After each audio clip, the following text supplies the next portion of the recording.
Namaste, and welcome to our continuing series on the life divine with our beloved Ranganath.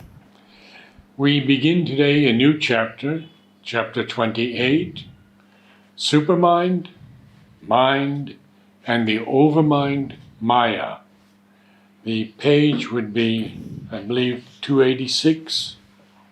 285. 285, okay. And there are some quotes from the Vedas and Upanishads Yes. to begin with.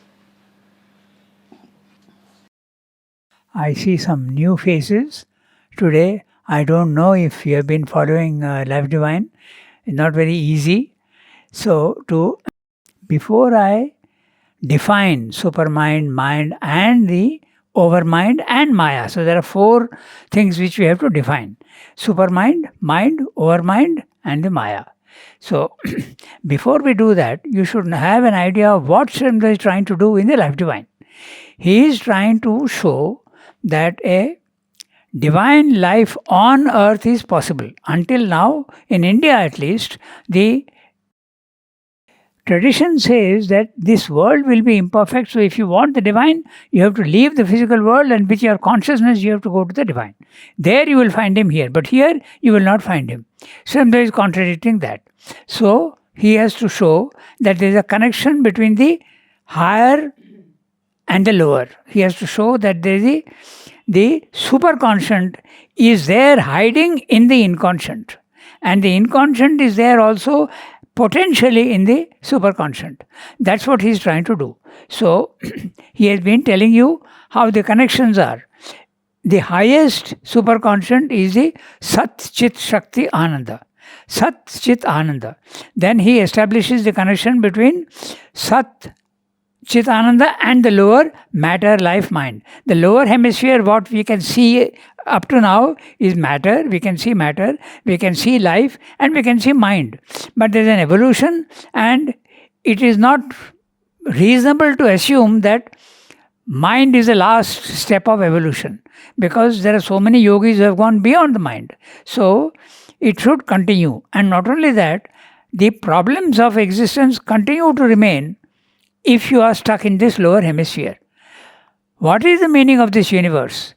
Where has it come from? What is the origin of it? Who has made this universe?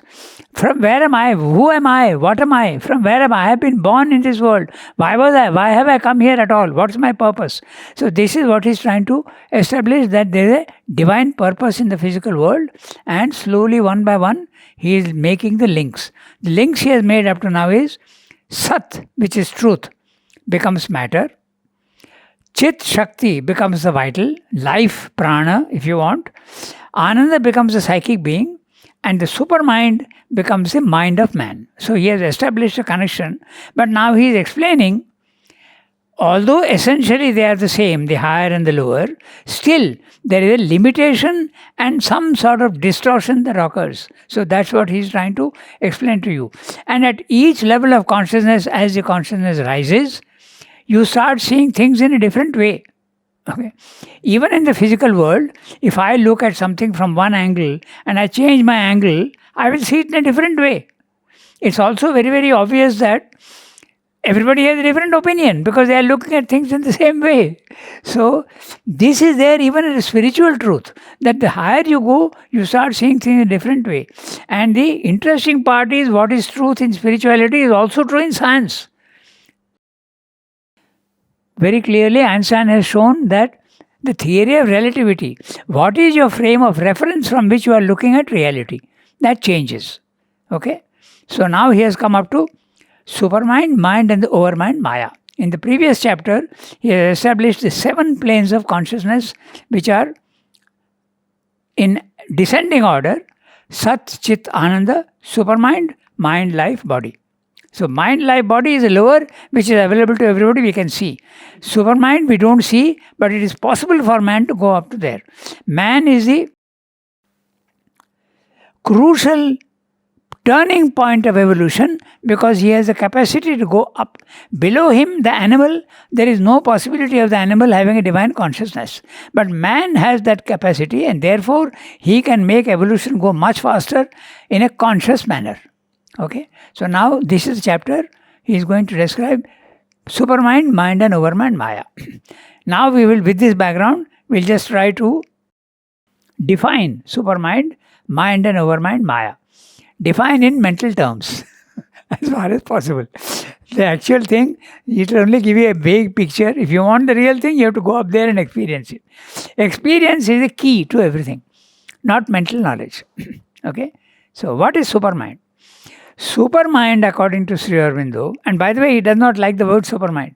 He prefers the word truth consciousness and also gnosis, Gnosis. Why? Because supermind can be interpreted in so many ways. Supermind, you can think, oh, super mind, just above the mind. It is not just above the mind. Or you could even say, supermind, it's the highest level. It is not the highest level either. So that's why he doesn't like the word, but he uses it. He replaces it very often with truth consciousness and also gnosis. Okay? So, now what is the supermind? The supermind is a creator of the universe as we see it. If the supermind is not there, the unmanifest Satchidananda will not create the universe. Just like, again, the image is very useful. White light is there, but the white light contains all the colors in the universe. But they are unmanifest. If you are only there, the white light is not manifested in all its colors. So what do you need to see the colors? You need a prism. And when the light hits the prism, it splits up into all the colors. Okay? So the supermind is a prism which allows Satchidananda to manifest itself in the physical world. Okay? That's the definition of supermind. So it is neither the highest nor the lowest, it's a in-between. It's a link between the superconscient and the inconscient. Or if you want, the lower hemisphere and the upper hemisphere. The inconscient is right even below matter. So I shouldn't use the word inconscient, I should say lower hemisphere. The lower hemisphere is matter, life, mind. And at the individual level, it is body, vital and mind. Okay? At a universal level, it is matter, which is there everywhere. Prana, it is there everywhere. It is in the universe, it is there everywhere. It's not only on earth. Then, mind level of consciousness also is there, universal mind plane of consciousness. So, supermind is the go-between. It's the one that links the upper hemisphere to the lower hemisphere. Okay? Without the supermind, no manifestation, no universe. Now we come to overmind. Mind I will take up last. Mind is the universal plane of the mental substance. Just as matter is a substance, it's a gross, tangible substance. You have substance in many grades, just like water, water vapor and ice. Ice is that which is water essentially, but which you can touch and which you can feel, it is solid. Then there is water which is less solid, liquid, and there is gas. Exactly the same way, the 7 planes of consciousness are essentially all the same, yet they take different grades. So the 7 planes of consciousness are Satchidananda, as I said, supermind, mind, life, body. So mind and another principle you must remember, all these simple principles are not geographically located with borders as in the world. Each country, there is a border and they are separated by a border. It's not like that. They are all percolating one into the other. Okay? Just like the rainbow colors. They run in one into the other. You can't see a clear line between the rainbow colors. They run one into the other. Okay? So, at the highest is there in the lowest, and the lowest is also there in the highest in a potential manner. Keep this in mind. Now, mind, when is using with an M cap, at the highest level, mind is supermind. When it manifests, it becomes the cosmic mind, the universal mind plane of, it's a plane of consciousness. It's a plane of existence. Then, as it keeps coming down, it becomes our mind. Even below our mind, there is a vital mind and a physical mind. So mind is there everywhere. Okay? But when he says mind, he is normally talking about the principle of mind whose function is to create multiplicity. The one existence which is there creates a multiplicity. If you go to a glass house, in Pondicherry we had a glass house once. All the walls were glasses, and we as children used to go there, and I'm one, but I'm seeing myself 10 times, 20 times all over. So the one becomes the many. Okay, the physical world is the region of the many. Okay, you see only multiplicity here. I don't see a oneness. Even there are so many, all of us here, I don't see them all as one. Okay, although our bodies are all matter. So intellectually I can understand that they are one, but I should experience it, not simply see it. Similarly, our vitals also are all universal prana, our mind also are all universal mind. So mind is a plane which when he's using a M-cap mind, he's talking of the principle of mind right from the top to the lowest. Each one has a different function. Now, we spoke about the grades. Huh? There's another thing also you must remember about the grades. You can divide this 7 planes of consciousness in any way you want, because it's not like a ladder. It's more like a ramp. Okay. So at the lowest level, you have matter, and even below that there's the inconscient. Then above that you have life, and then you have mind, and then you have, now you are coming to the second level. The second level is the spiritual planes of consciousness, normally not available to man. But when he does yoga and he can take his consciousness to the spiritual planes of consciousness, which you could call the second level. The second level, higher mind, element mind, intuitive mind, overmind. So the overmind is the highest plane of mind in the spiritual planes of consciousness. It is above the overmind. You are not in the spiritual planes of consciousness anymore. You are in the reality. You are going to supermind. Okay, so if you are in the spiritual planes of consciousness, your consciousness is 20 times superior to that of a man in the lower hemisphere. But still it is not the reality. To get the total reality, you have to go to the supermind. That's a third level. That's what Srimdo is saying, and that is why he uses the words integral view, integral yoga, and integral philosophy. You must know the divine fully only if you go to the third level of supermind. Okay? So that is supermind. Mind is the principle which creates multiplicity. Its main purpose is to make the forms in the universe. You can't have manifestation and forms without breaking up that one into the many. Okay.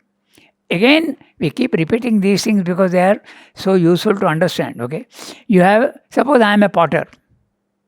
You can consider me also to be God. Okay. I want to create the universe. What is the material I have in front of me? I am a potter. I have got a huge amount of clay without shapes, and the pots and pans are potentially present in that clay. Potentially only. But you can't see them. So what do I do to manifest those potentialities? I take a little bit and make a pot. I take a little bit, make a cup, a plate. So I am manifesting the potentialities which is there in the one consciousness. That is what the supermind does. Okay, the supermind takes and creates multiplicity and manifests the universe. So when you come to the overmind level, the overmind level is the level immediately below the supermind. Immediately below the supermind is the overmind level. It's a very, very high plane of consciousness which very few have reached. But if you reach up to there, you have still not solved the problem of the universe. What is the origin of the universe? From where is it coming? It's a field of the many.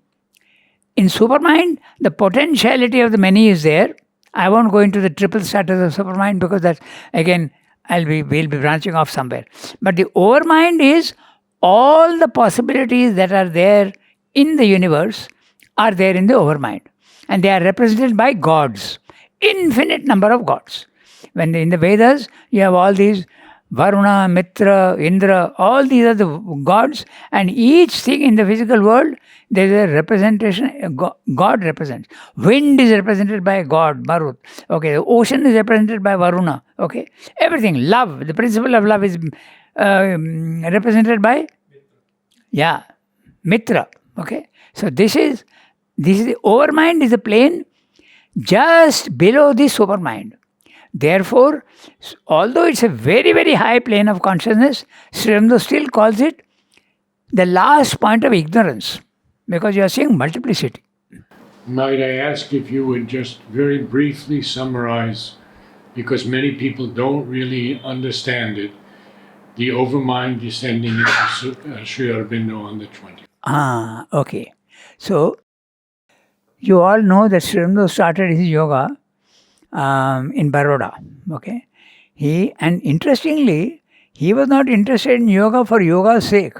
Okay. Although he was having experiences from his childhood, even when he was in Darjeeling at 6 years of age, a darkness settled on him, and the darkness continued right up to when he was in England also. When he came to India first time, when he was 21 years old, he stepped on the Apollo Bandar in Bombay. A great peace descended on him, and that darkness went away. Okay. Then he had many experiences in Baroda, many. But still he was not interested. What is he interested mainly in? Freeing India. India must become free. That was his main purpose. And when he saw that yoga can give power, and he saw that through his brother, who was interested also in revolution, and they were making bombs and all that. And once what happened, I'm going a little into it to show how Sri Aurobindo started yoga. Okay, his brother Barin, they went into the hills to test a bomb. Okay, but they met a yogi there, and Barin was suffering from a fever from 2-3 months, and that fever was not leaving him. But in the hills there, they met a yogi, and the yogi said, "I can cure you." He said, "How?" He took a cup of water, and he, with a knife, he just cut it like that and said, "Drink it." In 2 days, the fever disappeared. So when Sri Aurobindo saw all these things, he says, yoga can give so much power. I want power to free my country. That was his point of entry. Okay.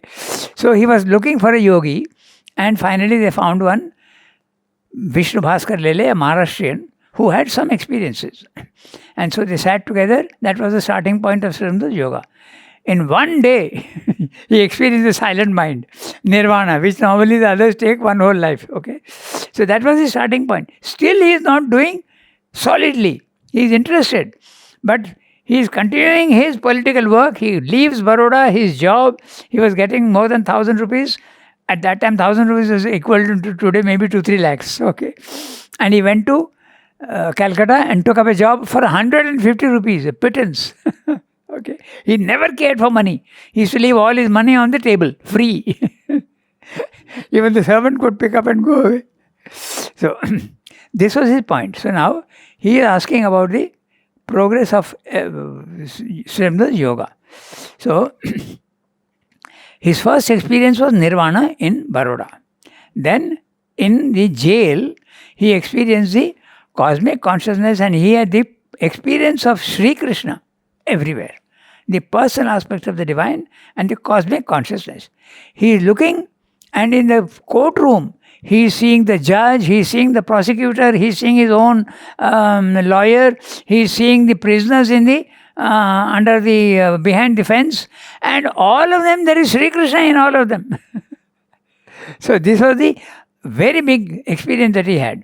Then in jail, he was constantly being guided by Sri Krishna. How to read the Gita, how to find out the secrets of the Veda. He was being guided there. Then when he came to Pondicherry, very shortly after his 1 year incarceration in jail, Alipur jail, he came to Pondicherry, and then it was an intense yoga. Okay, and he came to Pondicherry in 1910.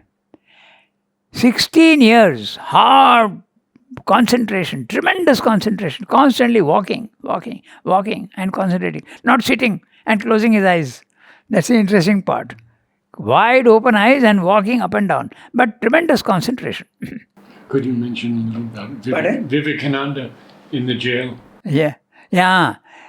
Then Vivekananda had come to him in jail in a disembodied form and given him all the knowledge of the supermind. So Sri Aurobindo was given all the directions of what the supermind is in jail. So he had the theoretical knowledge of the supermind. But when he came to Pondicherry, he knew that this is what he has to do. That was the work assigned to him by the Supreme. So he started intense concentration, but he was also interested in the physical world. And when he came to Pondicherry, he started the Arya, he started learning Tamil, he started looking into the Vedas. Okay, all these things he did. And yet concentration also going on all the time. 1926, 24th November, the overmind consciousness descended into him. Sri Krishna himself descended into his body, the very body. He used to be a person of average, below average dark skin he used to have before he came to Pondicherry. But after that, when we saw him, it was a golden color, his body. Okay, even the body had changed. Okay, so this was the overmind consciousness. So then he knew that the overmind consciousness, according to what Vivekananda had told him, was not the supermind. So before that, he was not very clear about it. But as soon as he realized the overmind consciousness, he knew that he has to work even harder to get to the supermind and bring it down on earth. So he withdrew from all physical activity and all contact from everybody, put mother in charge of the ashram, and he was not in physical contact with anybody. But through letters, he was guiding everybody. So he asked me to tell you about the overmind realization of Sri Aurobindo in 1926. So now imagine, 1926, 36, 46, 1950. How many years? 24 years, huh? So he went on trying. He was in touch with the supermind. He was in touch. He was getting experience of the supermind. But the stabilizing the consciousness in the supermental had not taken place. Because this is known because one day when Narad asked him, have you achieved the supermind? He said, no, not yet.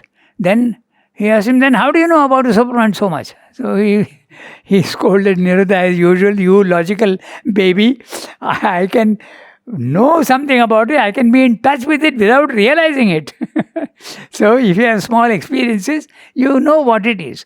And that even if you experience it for 1 second, like so many people say, you have all the knowledge available to you. So that's why he knows what it is. But the entire being, body, mind, life, all the other planes of consciousness have not been stabilized in the supermind.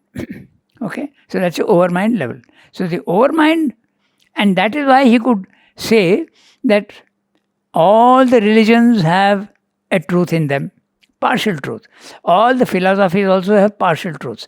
Advaita, Vishishta Advaita, dualities, Sankhya, all the philosophies have their point of view and they are partially right. But their perfect harmony is possible only at the supermental level. Okay, so that's what. So we have defined now supermind. We have told you also about the mind. Its main principle is division, multiplicity, making multiplicity. And overmind is a plane where the multiplicity is the origin of all the multiplicity. You can say that. Okay, so you see, all the possibilities that are there in the physical world are there potentially in the overmind consciousness. Finally, you have Maya. Maya is a very much an Indian concept, and it was made very, very popular, and it was also misinterpreted after Shankara. Shankara, 8th century AD.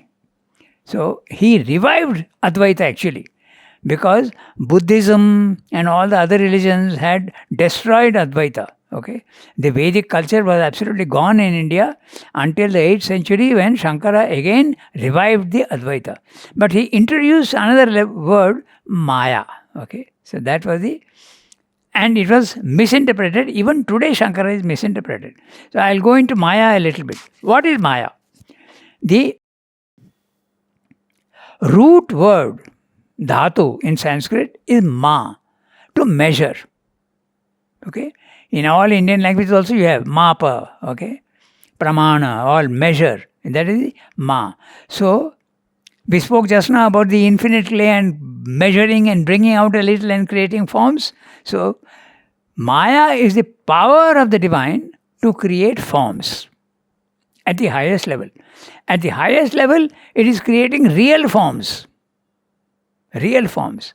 But as you keep coming down the stair of consciousness, the levels of consciousness you come down, when you come to the lowest spiritual plane of consciousness, which is the higher mind, you see the physical world as unreal.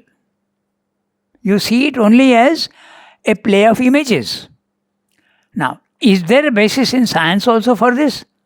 Yes, because science says matter is only energy. It is not what you think is solid thing at all. It is just energy. Okay? So, energy, can you see? It is something fluid. It is something that can take any shape. So, it's only images that you see. So, even science is telling you. In fact, they go to the extent of saying that the entire universe that you see, the solid part is only 2%, 2.5%, 3%. The rest is all not matter. So, you can imagine how it is, okay? In fact, they call it antimatter, but actually it is subtle matter. They have not come to the idea of subtle matter yet, but that's what it is, okay? So, Maya at the highest, it has got three meanings. At the highest level, the power of supermind or Satchidananda to create real forms, okay? Second level, when you come to the spiritual planes of consciousness, you see Maya as a mystery. It's a tremendous power to create forms. How does it create a form at all? Okay, it's a mind-boggling. Even if you think about it in normal, in the physical world also. How does a tree come from a seed, one seed, and the tree has got leaves, roots, flowers, bark, roots, but it is coming from one. So everything is a mystery here, and that is the Maya is interpreted. It's the power to create illusions and different images. Okay, that's the normal meaning as we understand it. Then the physical world is also the product of Maya. So when you use the word Maya, you also use it as in the sense of the physical world. The physical world also is Maya. So Maya has got three meanings in usage, but its root is power to create forms. So we have defined now all the three. Can we also call Maya as that which gives the infinite the appearance of finite? Yes, that's right. That huge amount of infinite formless clay can be made into pots and pans. The infinite becomes finite. Now, Srimdo, the birth centenary library which was issued for his centenary had 30 volumes. The next one, the collected works of Srimdo, has got 40 volumes because a lot of additional matter was given by those who have passed away, all the sadhaks, their letters and all that have come, and there is a lot of material which has been, so now we have 40 volumes. Now, in all his books, this is the only book where there are quotations from the scriptures. Okay, and the scriptures are the Upanishads, the Vedas, even the Gita. He is quoting those quotations which are relevant to the text. Okay, so we'll read the quotations what he's got here. He is quoting from Rig Veda, Isha Upanishad, the Atharva Veda, and the Taittiriya Upanishad. So I read each one. Okay, there is a permanent, a truth, hidden by a truth, where the sun unyokes his horses. The 10 hundreds of his rays come together, that one. I saw the most glorious of the forms of the gods. Rig Veda. The face of truth is hidden by a golden lid. That remove, O fostering sun, for the law of the truth, for sight. O sun, O soul seer, marshal thy rays, gather them together. Let me see of thee thy happiest form of all. That conscious being everywhere, he am I. Isha Upanishad. Atharva Veda. The truth, the right, the vast. This is what he likes to use. Sat, Satyam, Ritam and Brihat. This is the definition of the supermind. Okay? From the Taittiriya Upanishad. It became both truth and falsehood. It became the truth, even all this that is. Okay? So, if I go into the discussion of all these, it will take a long time and we will not be able to go to the... But the first one, this is the permanent. That's a Satchidananda. A truth hidden by a truth. The physical world is truth. But it is... The ultimate truth is being hidden by the physical world's truth. But then over here he capitalizes both T's, which got me interested. Pardon? He's capitalizing both the T's. Yes. So I would understand small t being hidden in the big T, but how can... Yeah. Our mind says that would be a nice way of doing it. But there are so many different ways of also arguing against that. Okay? The physical world is true, all images. Basically untrue. Okay? But there is a truth behind the forms, which is there. Okay? Then there is another thing also which you must remember. Sri Aurobindo was not very, very particular about capitalization. Okay? That we have seen again and again. Okay? So where the sun unyokes his horses, this is the supermind. Okay? The 10 hundreds of his rays come together, that's the overmind consciousness. Okay? I saw the most glorious of the forms of gods. Now this one is the famous one. The face of truth is hidden by a golden lid. The face of truth is the supermind and the golden lid is the overmind. The overmind and the supermind divided by the golden lid which Mother broke in 1956. 29th February. Yes. Another, in the previous quotation, the two truths could be, one truth could be the supermind and one truth could be the overmind.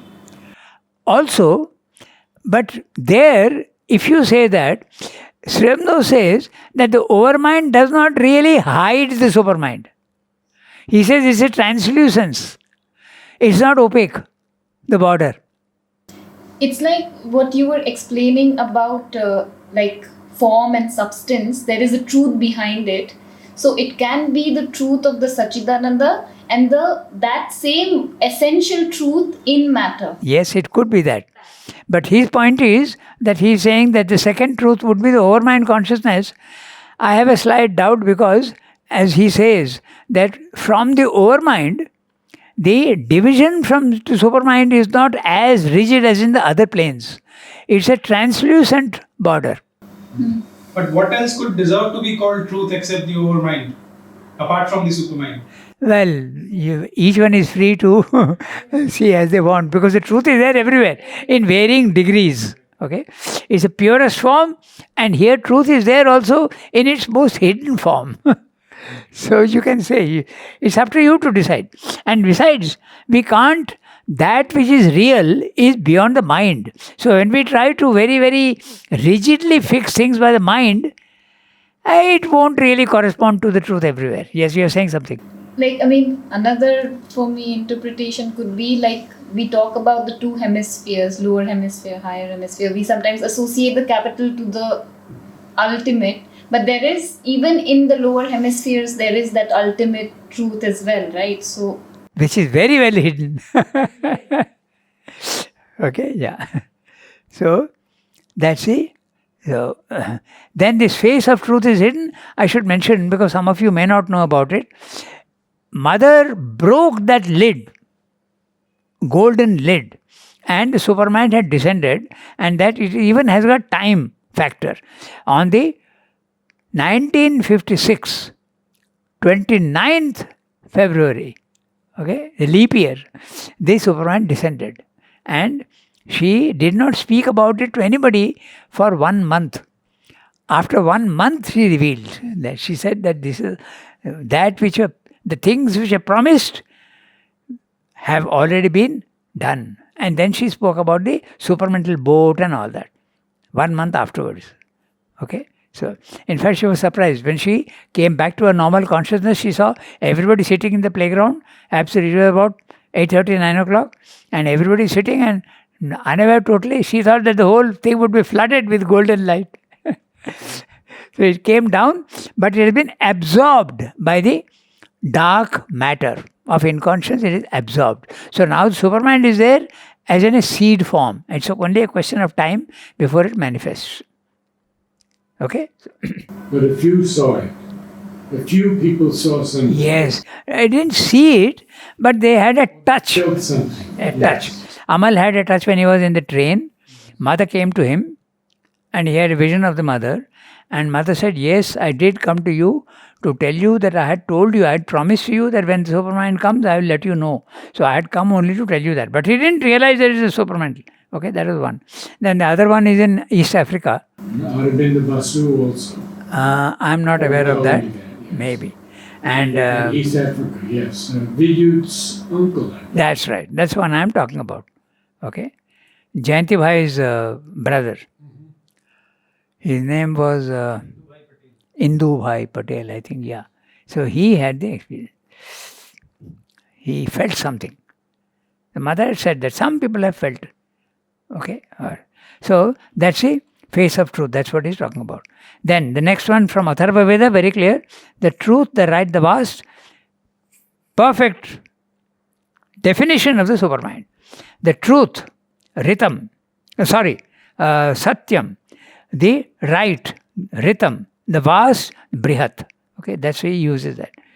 Then, in the Taittiriya Upanishad, it became both truth and falsehood. It became the truth. Even all this that is, even this is the truth. So, now we read one para and see whether we have time to discuss it. One point remains to be cleared, which we have till now left in obscurity. The process of the lapse into the ignorance. For we have seen that nothing in the original nature of mind, life or matter necessitates a fall from knowledge.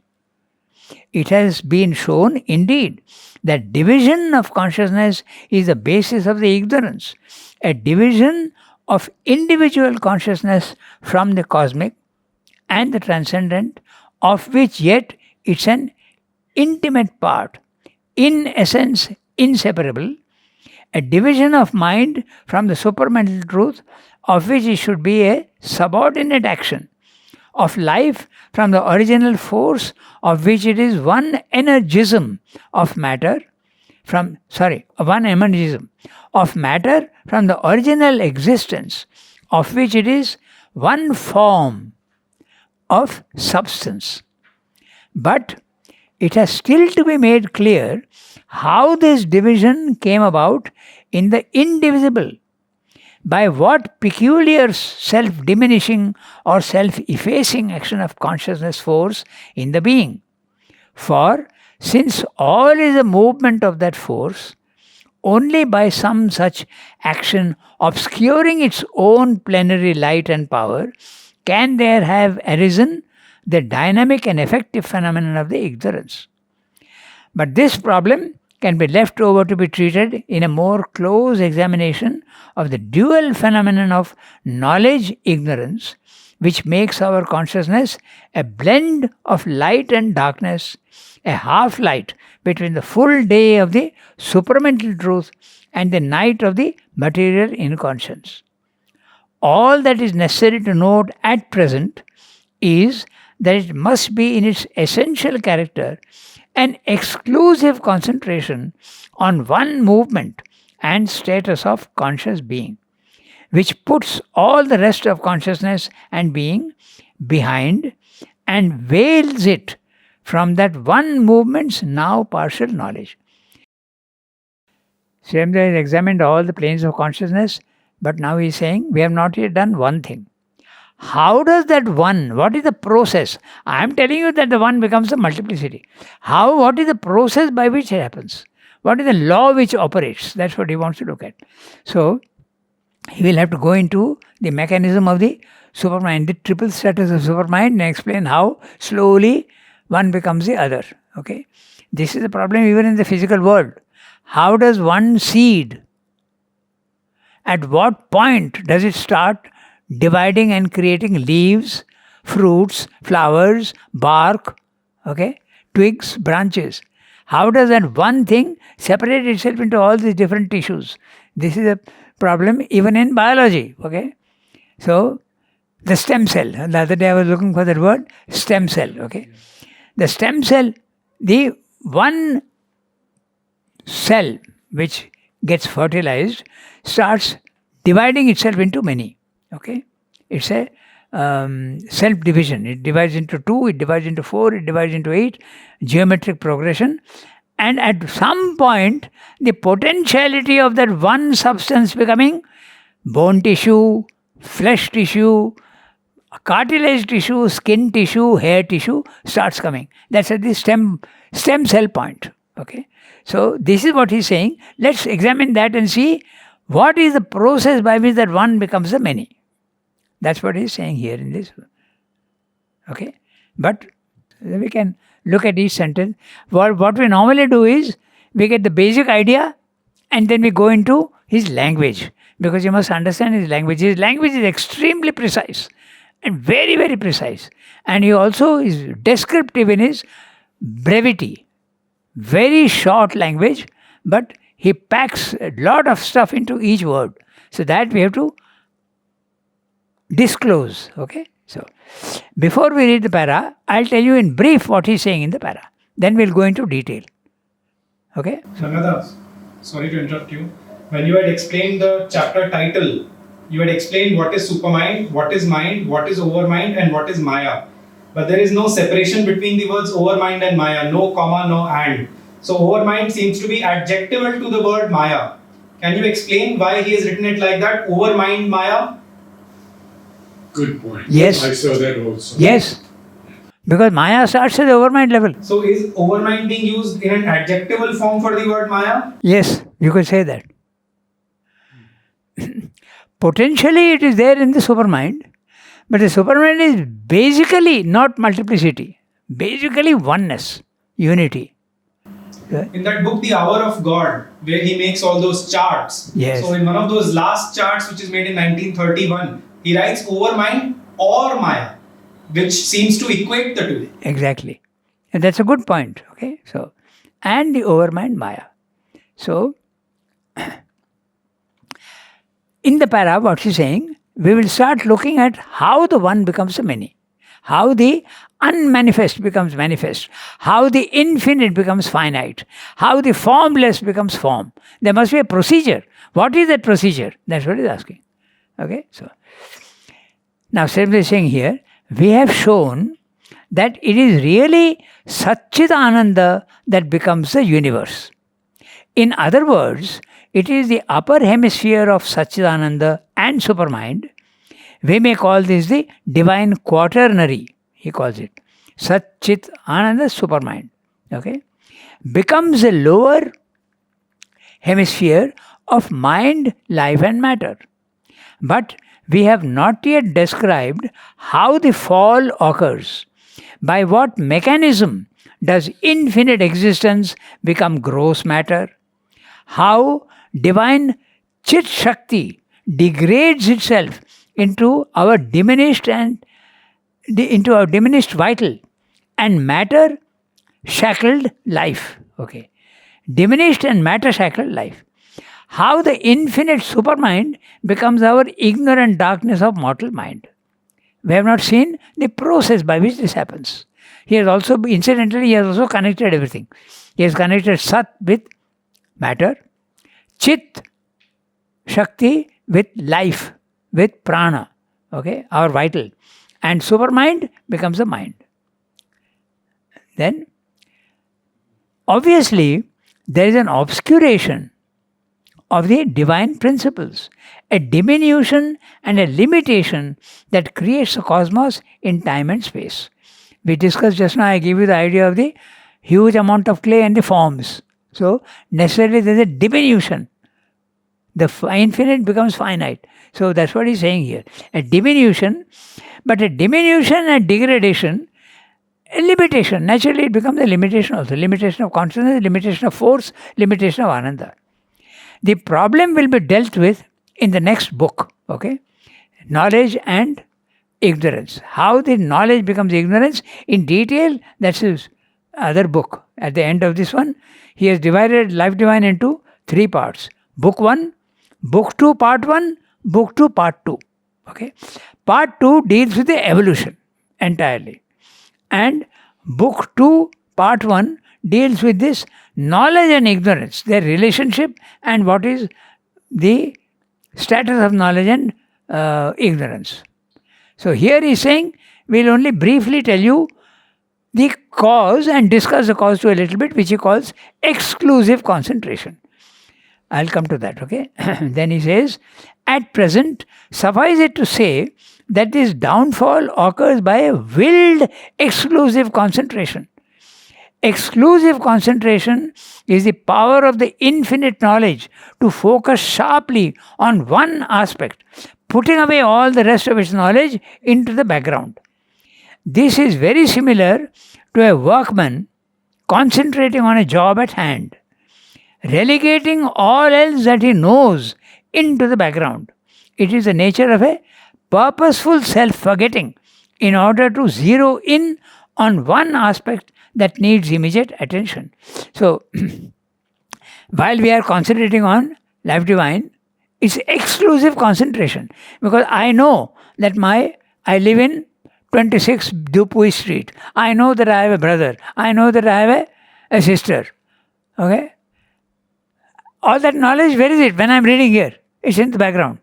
So this is what he is describing, exclusive concentration. So when you decide to exclude, your consciousness of the all starts becoming the consciousness of the multiplicity. That is the main cause of ignorance. That's what he's saying. So you can get rid of that limitation and get back to the knowledge of the whole. Okay? That's the substance of what he's saying in the para. Now, we still have some time, so we'll go to into the language. Because I find Srinivas's language is fascinating, because he packs so much. So, and he also expresses things in slightly different words. So if you connect the different words here and the different words there, your knowledge increases of how he is expressing himself. It becomes very descriptive. Okay, so I am reading the para. One point remains to be cleared, which we have till now left in obscurity. The process of the lapse into the ignorance. Okay. For we have seen that nothing in the original nature of mind, life and matter necessitates a fall from knowledge. Okay. You can have full knowledge even in the physical world. You don't need to leave the physical world. So there is no absolute necessity for that to happen. It has been shown indeed that division of consciousness is the basis of the ignorance. Okay. When you are divided, that in the previous chapters he has shown that division of consciousness, okay, creates the ignorance. Because you start looking only at one thing and not the whole. So, a division of individual consciousness from the cosmic and the transcendent. So we spoke of 3 levels, if you remember. Highest level, the ultimate reality. He is calling that the transcendent, outside the universe. The second level, the cosmos. And the third level, the multiplicity of the physical world, the individual. So you can also use the words transcendent, cosmic and individual. Okay. So that's what he's saying here. A division of the individual consciousness from the cosmic. Okay. Our body, mind, life is a product of the cosmos. It is universal matter, universal life and universal mind which has created our body, mind, life. So we are coming from cosmos. Who has created the cosmos? The transcendent. So it's a 3-way production, if you want. Okay. The transcendent creates a cosmos and the cosmos creates an individual. That's what he's saying here. Yeah. Of which yet it's an intimate part, in essence inseparable, a division of mind from the supramental truth, of which it should be a subordinate action. So, our mind is a subordinate action of the supermind. Then he is talking of life from the original force, Shakti, of which is one energism. of matter from the original existence of which it is one form of substance. Now, he is using the word energism. When you read Sri Aurobindo, you have to say, why is he saying energism? Why is he not saying energy? Energy would be the principle of energy anywhere. Okay, energism is one aspect of energy.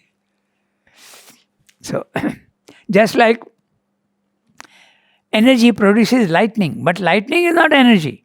It is an energism. Okay, a storm. Okay, is an energism. The tide coming in is an energism. All is prana, but prana is a universal truth, and it produces different forms of energy. Electricity, okay, lightning, as I said, okay. So these are all mechanical energy, nuclear energy, okay, chemical energy. There are so many different types of energy. These are energism. So that's what he's saying. Subordinate, truth of which should be subordinate action. Of life from the original force. Original force, Chit Shakti, of which it is one energism. Of matter from the original existence. The word existence is Sat, you remember. That also needs a little bit of discussion. But Sat is the present participle of the Sanskrit root as. As to exist, to be, to become. Okay, as. So, existence is that which exists. So, in the physical world, what is it that exists most prominently? Matter. But matter can be solid, it can be liquid, it can be gaseous, it can be the most subtle.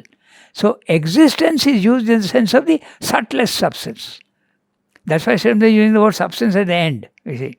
So, matter from the original existence of which it is one form of substance. There are different forms of substance.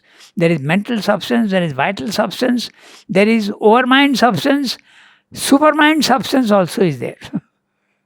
So, the mother has spoken about supermind substance, Puraniji, okay, playing with the supermental substance. After he passed away, mother is talking about him and saying he is in the supermental world with Sri Aurobindo, playing with the supermental substance.